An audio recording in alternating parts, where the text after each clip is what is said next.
السلام علیکم ورحمۃ اللہ وبرکاتہ۔ الحمدللہ ان الحمدللہ نحمده ونستعینه ونستغفره ونؤمن به ونتوکل علیہ ونعوذ باللہ من شرور انفسنا ومن سیئات اعمالنا من يهده اللہ فلا مضل له ومن يضلل فلا هادی له ونشهد ان لا الہ الا اللہ واشهد ان محمدا عبدہ ورسولہ ارسلہ بالحق بشیرا ونذیرا اما بعد فإن خیر الحدیث کتاب اللہ وخیر الہدی ہدی محمد صلی اللہ علیہ وسلم وشر الامور محدثاتها وکل محدثۃ بدعہ وکل بدعۃ ضلالہ وکل ضلالۃ فی النار ومن یطع اللہ ورسولہ فقد رشد ومن یعصہما فإنہ لا یضر الا نفسہ۔ اعوذ باللہ من الشیطان الرجیم، بسم اللہ الرحمن الرحیم۔ یا ایہا الذین آمنوا کتب علیکم الصیام کما کتب علی الذین من قبلکم لعلکم تتقون۔ ہر طرح کی تعریف و توصیف، کبریائی اور بڑائی، ہر طرح کی حمد و ثنا لائق و زیبا ہے اللہ رب العزت کے لیے، جو بڑا رحیم و کریم، مہربان، سارے کائنات کا خالق و مالک اور پالنہار ہے۔ اس کے بعد بے شمار درود و سلام ہو ہمارے پیارے نبی احمد مجتبیٰ محمد مصطفیٰ صلی اللہ علیہ وسلم پر۔ حاضرین عیدگاہ، بزرگان دین، عزیز مائیں اور بہنیں، سب سے پہلے میں آپ حضرات کی خدمت میں عید کی مبارکبادی پرخلوص مبارکبادی پیش کرتا ہوں اور اس کے ساتھ ساتھ اپنی بات کا بھی آغاز کرتا ہوں۔ ابھی میں نے جو آیت تلاوت کی ہے، اللہ تبارک و تعالیٰ نے قرآن مجید میں ارشاد فرمایا، اے ایمان والو، تم پر روزے جیسا پچھلی امتوں پر فرض کیے گئے تھے تم پر بھی فرض کیے گئے ہیں، تاکہ تم متقی اور پرہیزگار بن جاؤ۔ حاضرین، اللہ تبارک و تعالیٰ نے ہمارے لیے ایک تربیت کا موسم سال میں ایک بار، ایک مہینے کے لیے ایک ایسا تربیت کا نظام بنایا ہے جس میں ہم نماز، روزہ، زکوٰۃ، صدقہ، خیرات، تلاوتیں، صلہ رحمی، تراویح کی نمازیں، قیام اللیل اور بھی بہت سی نیکیاں ہم ایک مہینے تک اسے کرتے رہتے ہیں۔ آپ کو معلوم ہے اللہ تبارک و تعالیٰ نے جتنی بھی عبادتیں ہمارے لیے مشروع کی ہیں، ساری عبادتوں کا ایک ہی مغز ہے، اور وہ یہ ہے تقوی اور پرہیزگاری۔ ابھی تقوی کیا چیز ہے، اس کو آپ کیسے سمجھیں گے؟ آسان زبان میں سمجھیے کہ ایک آدمی ایسا ہے جو ایک پتلی سی پگڈنڈی پہ چل رہا ہے، پتلے سے راستے پہ چل رہا ہے، دونوں طرف خاردار کانٹیاں ہیں۔ وہ چاہتا ہے کہ اس کا دامن ان کانٹوں میں نہ الجھے، اس لیے وہ اپنے دامن کو بچا کر کیا ہے اس راستے سے گزرنے کی کوشش کرتا ہے۔ ایسے ہی ایک مسلمان اپنی زندگی میں گناہوں سے، اپنی زندگی میں اپنے اعمال کو بچاتے ہوئے، صرف نیکیاں کرتے ہوئے اور گناہوں سے اپنے دامن کو بچاتے ہوئے اگر وہ اپنی زندگی گزارتا ہے تو ہم سمجھ سکتے ہیں کہ یہ آدمی متقی اور پرہیزگار ہے۔ اس کا مطلب ہی وہ ہے، رمضان میں جو روزے ہم نے رکھے ہیں، جو عبادتیں ہم نے کی ہے، اس کا مقصد یہی ہے جو اللہ تبارک و تعالی نے ارشاد فرمایا کہ تمہارے اندر تقوی اور پرہیزگاری پیدا ہو جائے۔ ایک آدمی ایسا ہے جو رمضان سے پہلے بے ڈھنگی زندگی گزار رہا تھا، برائیوں میں ملوث تھا، بے حیائیوں میں ملوث تھا، جھوٹ بولا کرتا تھا، غیبتیں کیا کرتا تھا، چغل خوریاں کیا کرتا تھا، وعدے خلافیاں کیا کرتا تھا، لوگوں پر ظلم کیا کرتا تھا، رمضان کے ساتھ ساتھ میں یہ ساری عام طور سے بہت سے مسلمانوں کے اندر یہ بیماریاں ختم ہو جاتی ہیں، یہ برائیاں ختم ہو جاتی ہیں۔ ایک مہینے تک وہ پابندی کے ساتھ اپنی زندگی گزارتا ہے، دین کی پابندی کے ساتھ زندگی گزارتا ہے، لیکن جیسے ہی رمضان کا یہ مہینہ مکمل ہونے لگتا ہے اور پھر آج عید کے بعد میں پھر جو اس کی زندگی شروع ہوتی ہے، اب اس زندگی میں پھر واپس اپنی پرانی زندگی میں لوٹ کر آ جاتا ہے۔ اگر کسی کی زندگی میں ایسا ہو، رمضان کا یہ مہینہ جو اس نے تربیت کا لیا تھا، جو اس کو اللہ نے اس کی خوش قسمتی اس کو ملی تھی اور اس کا استعمال اس نے کرنے کے باوجود بھی آج اسے پھر وہ اپنی پرانی زندگی پہ اگر آ رہا ہے تو اس کو رمضان کا کوئی فائدہ ہونے والا نہیں ہے۔ ہم لوگ یہاں پر کیوں جمع ہیں؟ ہم نے رمضان کے مہینے میں جو عبادتیں کی ہیں، روزے ہم نے رکھے، اللہ کے لیے ہم نے بھوکے رہا، پیاسے رہے، تکلیفوں کو برداشت کیا، زکاتیں، صدقے، خیرات، انفاق فی سبیل اللہ ہم نے کیا، قیام اللیل ہم نے کیا، تہجد ہم نے ادا کی، قرآن کی تلاوت ہم نے ادا کی، پھر اس کے بعد میں آج مہنتانہ پانے کے لیے شکرانے کے طور پہ ہم لوگ یہاں پر جمع ہوئے ہیں۔ اللہ تبارک و تعالیٰ سے آج ہم کو انعام لینا ہے، یہاں پر آ کر ہم انعام لیں گے اور پھر یہاں سے نکلنے کے بعد میں اپنی وہی بے ڈھنگی اگر زندگی ہم گزار رہے ہیں تو ایسے لوگوں کے لیے عید کی خوشیاں بھی نہیں ہیں۔ اسی لیے ہم نے جو کچھ بھی رمضان میں تربیت حاصل کی ہے عبادتوں کی شکل میں، اس کو قائم رکھنا ہمارے لیے بہت زیادہ ضروری ہے، اس لیے کہ اس کا مقصد ہی یہ تھا کہ ہم اپنی زندگی میں تقوی و پرہیزگاری پیدا کریں، اور اگر یہ چیز ہمارے اندر پیدا نہیں ہو رہی ہے، آپ کا ایک مہینے کے روزے رکھنا، بھوکا رہنا، پیاسا رہنا، ایسے صدقے، ایسے خیرات اور ایسی عبادتیں ساری کی ساری دھری کی دھری رہ جائے گی اگر آنے والے دنوں میں ہماری زندگی اگر اس تربیت کے ساتھ اگر نہ چلے تو محترم حضرات، یہ پہلی بات تھی جو آپ کو بتانی تھی۔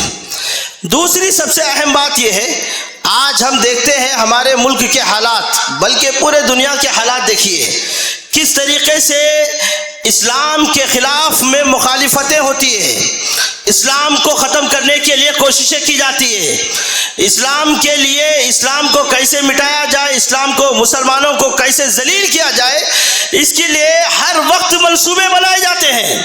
آج ایک منصوبہ آیا، وہ ہم اس میں ملوث ہوئے، ابھی اس سے نکلے نہیں نکلے ایک دوسرا منصوبہ آ جاتا ہے، تیسرا آ جاتا ہے، چوتھا آ جاتا ہے، پانچواں آ جاتا ہے، ہم پریشان ہیں اسی میں، یہ ملت اسلامیہ اسی میں پریشان ہے، اسی آزمائشوں میں دوچار ہے۔ آپ جانتے ہیں ابھی یہاں کھڑے کھڑے کے تکبیریں پڑھا کر رہے تھے، اللہ اکبر اللہ اکبر اللہ اکبر کبیرہ، کیا تکبیر پڑھ رہے تھے؟ کبھی جانتے ہیں اس کا مطلب کیا ہے؟ کیا ہے مطلب اس کا؟ اللہ اکبر۔ سب سے بڑا کون ہے؟ سب سے بڑا کون ہے؟ اللہ ہے۔ اب اس دنیا کو پیدا کرنے والا کون ہے؟ اللہ تبارک و تعالیٰ ہے۔ آپ کو اور ہمیں پیدا کرنے والا کون ہے؟ اللہ تبارک و تعالیٰ ہے۔ یہ سارے عالم انسانیت کو پیدا کرنے والا کون ہے؟ اللہ تبارک و تعالیٰ ہے۔ اور یہ جو ہمارے خلاف میں مخالفتیں کرتے ہیں، منصوبے جو بناتے ہیں، انہیں بھی پیدا کرنے والا کون ہے؟ اللہ تبارک و تعالیٰ ہے۔ شرط کیا ہے معلوم ہے؟ ہمارے اندر ایمان نہیں ہے۔ ہم یہ آزمائشوں میں مبتلا کیوں ہیں؟ ایسی ریشہ دوانیاں، ایسی مخالفتیں، ایسی پریشانیاں اللہ کے نبی صلی اللہ علیہ وسلم کے زمانے میں بھی آئی تھی، صحابہ کرام بھی ایسے دور گزار چکے ہیں، پریشانیوں کی حالتوں میں پیسہ نہیں تھا، کپڑے نہیں تھے جسم سے، لوٹ کر ان کو بھیج دیا گیا۔ مکہ سے جب ہجرت کر کے جا رہے تھے مدینہ کی طرف، کچھ بھی نہیں تھا ہاتھ میں، سب کچھ لے لیا جاتا تھا۔ حضرت خباب ابن عرت کے بارے میں، حضرت بلال کے بارے میں اور حضرت سمیہ کے بارے میں ہم دیکھ سکتے ہیں کیسی کیسی تکلیفیں ان کو دی گئی تھی، اللہ کے نبی صلی اللہ علیہ وسلم کو کیسی تکلیفیں دی گئی تھی۔ اور آپ جانتے ہیں حضرت یونس علیہ السلام کے بارے میں اللہ تبارک و تعالیٰ نے کیا فرمایا؟ اللہ تبارک و تعالیٰ نے قرآن مجید میں ایک جگہ ان کا ذکر کیا اور یہ بتایا کہ اگر یہ